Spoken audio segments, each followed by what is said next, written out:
This might be too many videos. This is where I get in trouble because I get confused on how many I make in a day, and I upload them or I don't upload them, and then miss days, and then I hit my upload limit on YouTube, which is I think 3. Anyway, take 3, December 26, 2020. I cut the last one off halfway through as I was switching pages. So I'm going on to say that we're talking about we don't realize how much we have, our capacity, we squabble and squander and take our eye off the ball. While not really understanding how much we can create, how much capacity we actually have to do things and get things done if we could just get out of our own damn way. So this one goes on to talk about taxes and how we always want more taxes, less taxes, this, that. We need to focus on doing more with less, budgets with line items that are held accountable. No more free passes with the government giving itself blank checks. And that's complicated, confusing, deep, and I don't understand it that well, except that I know there's complete waste all over the place. We had a $3 trillion injection of fake money earlier this year. We're giving ourselves another trillion, and we can't pay for shit. We can't keep the lights on, can't keep the schools open. Really, guys, we can't do it with that much fake money all at once. Yeah, cheat the tax system. Our tax system is broken. I believe that to fix our problems, the place to start is the tax code. Simplify, skeletonize it, if that's a word, and just take out anything that's a frill. Treat us all as equals and not like we're all these special effing snowflakes that we're just so special and so different. We should be treated so different. Why do we think things are so bogged down? We're all just people. Bugs the hell out of me treating us like A, B, C, D, or E. More or less worthy, more or less deserving. More or less capable, more or less poor, more or less whatever. It's bigoted. It's disrespectful is a good word for how all those hairs we split to divide ourselves and how our government looks at us. Because you and me, we're just people. Let's end the tumultuous nonsense and create a tax code that is centered on equality and paying your fair share, with that fair share being the same for everyone, regardless of financial success or power. Tax the rich bugs the shit out of me. Just as much as the rich guy saying, well, I have the money because I could do better stuff with the money, than it being split up. It's us versus them crap is the same garbage. It's arguing over that $15, $12 per hour minimum wage when it should be about twice that. And that we should all have more money, except for the least of us. The least of us have the most money, and the most of us have the least money.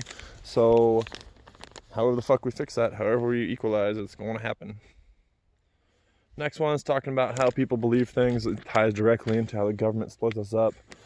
Just see a lot of things based on the color of our skin, place of origin, or religion. And of course, I agree that there's core aspects of our self that they're tied to our personality. So where am I going with this? Hopefully somewhere good. Without those things, we would be a bland mix of monogenous crap, and the world would be a much less interesting place. Many people believe certain groups are significantly better or worse than others, using whatever qualifiers, however based in reality or baseless in principle. They want to discern between desirable and undesirable, and they want to separate everyone based on that. Their qualifiers, their atypical qualifiers, embracing the chosen few while shunning the others. And I say some funny stuff. That's fine. People are stupid. We have limited capacity, and we must generalize complicated issues and concepts to cope with the entirely expansive and complex world around us. What is not fine is to turn people away because of these fears, especially people in need.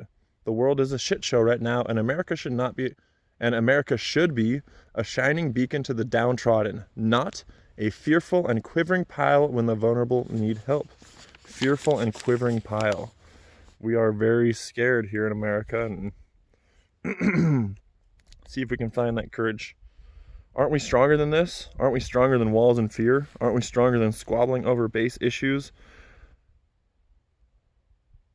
That just being an American should inherently... I don't even know what I'm talking about there. That's a weird sentence.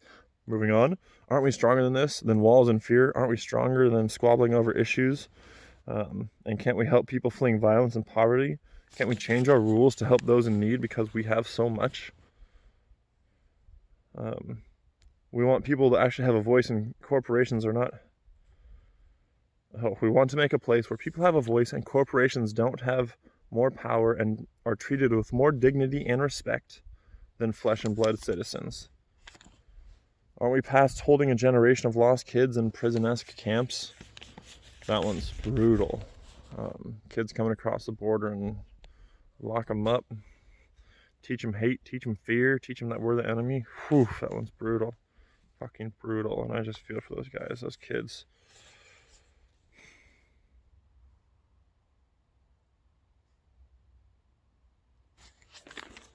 It goes on from there, but there's a page missing.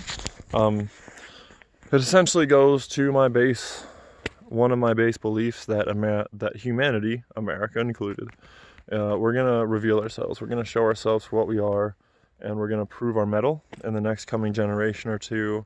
Whether that is going into subservience, dominance, that postmodern, near future dystopia that everybody's such a big fan of. Or will we, move more towards freedom, liberty, and personal choice? We'll see. We're going to live it. We're going to make it happen, whatever we do.